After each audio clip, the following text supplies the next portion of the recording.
Hey everybody, it's Andrew. I have Asperger's and I'm a social skills expert and a psychology expert. And today I will be talking about autistic masking, what it is, and what you can do about it, including a very important distinction between what is healthy masking and what is unhealthy masking. All right, so let's dive into it. What is masking? So masking is essentially where you put up a mask or a front or a persona, or you act a certain way, typically to get the approval of others or to get an outcome in a situation or to appear a certain way for whatever reason.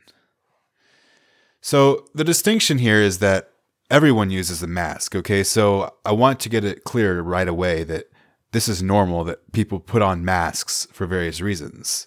Like I used to work at an audio place installing speakers and TVs and things like that. And my boss told me that the nature of the job is that you have to wear a lot of hats.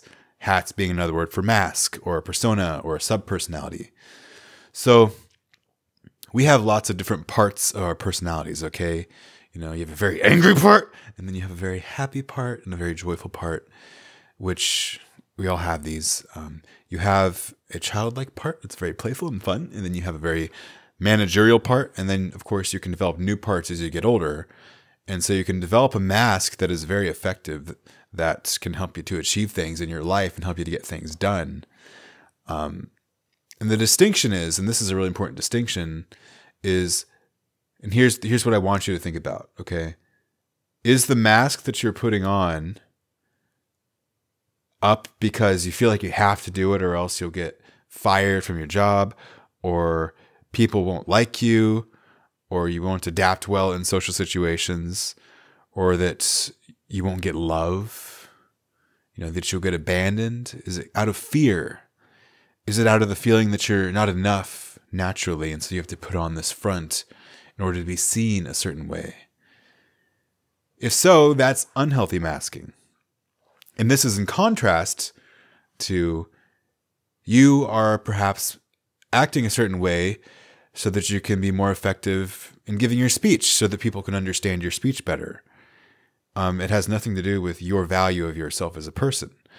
You are out in the world interacting with people, maybe intentionally being in a loving mood so that people can feel that from you and so that they know that you really care about them, and it makes their day better.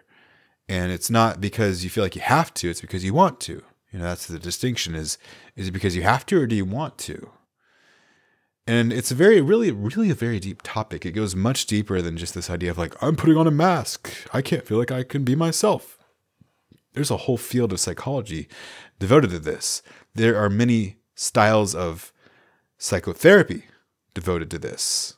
Psychotherapy being people, the study of basically how to optimize your psychology and your emotions and become emotionally mature and emotionally intelligent and emotionally aware, which naturally leads to being socially aware and being aware of yourself and others and living life in harmony and feeling very happy and very joyful most of the time. That's possible. So maybe you feel dead a lot of the time. That's possible. And, you know, there could be many reasons why you're watching this video on masking. You know, the feeling like you're not being yourself when you're masking, which is not accurate. You can wear a mask and not be yourself, and you can also wear a mask and be yourself. The distinction is that if you're wearing a mask to cover up a part of yourself, and because you don't feel safe showing it or you don't trust it, that is unhealthy. If you're wearing a mask to be effective, that's healthy. That's a huge distinction. And the distinction in psychology that they would make is that if you're putting up a mask because you have fear of some kind, or you feel like you're not enough, or you won't get love, that is caused by shame.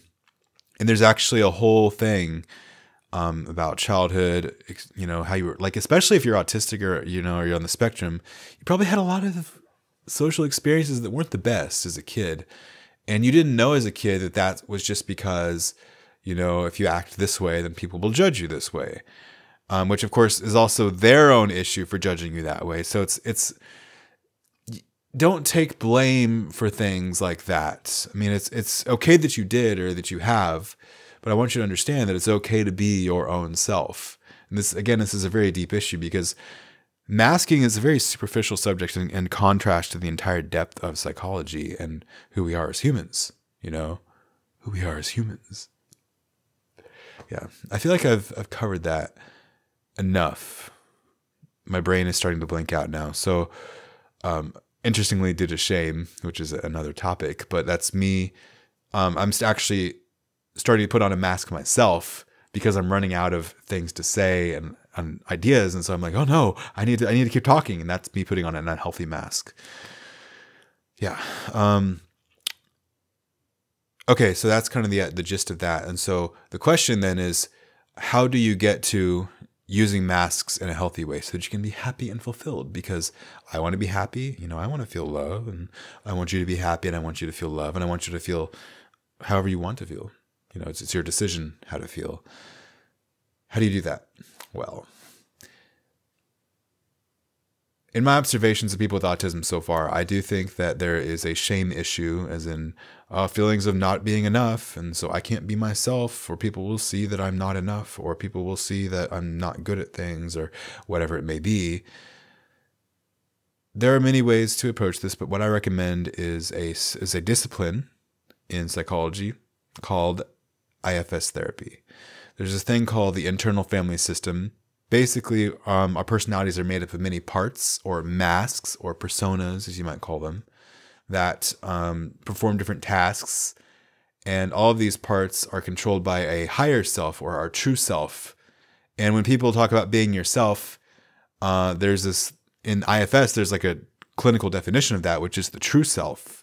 And the true self is, once you've resolved your internal parts with each other, then you can be more free socially, and you can have more fun, and you can connect more deeply with people and have a real connection with people, and not feel like an alien anymore with people. You can feel like you can give to others and really feel like you're enough. And just by being in your presence, others feel like they're enough around you. But to do this, you need to see a therapist who is experienced with this. There are actually people who devote their lives to studying these sorts of things and to helping people resolve these things and become that person. And so you can actually it's like the opposite of a disease. I don't know what you would call like the opposite of a disease, but it's fills one person and it spreads to another. It's contagious in a positive way, and it spreads, and then it's beautiful. So IFS, yes. I would recommend looking up a therapist who does IFS. And therapists, by the way, they do many types of therapy. There are many types of therapy, and IFS will just be one of the types they can do. And so don't think so much about like, oh, this therapist has so many other types, and they use EMDR, and they use schema therapy, and they use talk therapy, and all blah blah blah blah blah. No, it's okay. I recommend at least thinking about, how positive your life could be after interacting with someone whose job it is to psychologically help you become your own self and become that joyful person that you are on the inside. And I know you are, not just because I believe in you, but because I know scientifically that is there in everyone. Even the most vicious, malevolent people, except for maybe like 0.01% of the population, 0.1%, it's there. So it's okay to recognize that in yourself. And it takes time. It's not something that you do overnight. This is something I really want to stress, is you can't just be like, oh, I'm going to be a healthy mask. Like some psychological things, psychological growth and maturing to be that way, if you want that, can take months or years. And that's okay. It's not something that you need to get done overnight. It's a process. Life is always a process. It's okay to enjoy the process of life and to feel okay all of the time. Because you are yourself. You're not the events around you. You're not what happens in your daily life. You're not the clothes you wear, the place you live. You're not your emotions. You're not your thoughts. You are you. And that's if anything, I think is the single most important thing that you can take away from this is that you are you. You are not the desires of your mother or father or friends. You are free. And if you don't feel that way or see that, that's okay. I know that it's there in you, and you can find it by studying therapy yourself. You'll get some way there, and then if you find someone who is really deeply in it, who really knows what they're doing, then I believe they could potentially, possibly allow you to see that in yourself. You are you, and that's it. That's it.